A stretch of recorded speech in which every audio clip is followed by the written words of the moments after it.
Hello everyone, so now I'm going to teach how to calculate the square of a number using C programming. So first, the program calculates the square of a number using a function.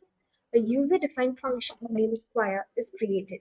It takes an integer n as input. It multiplies n into n in result. In main, the program asks the user to enter an integer using scanf. The entered number is then passed to the square n function.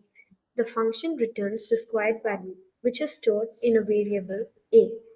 Finally, the program prints the result using printf, showing the number n squared.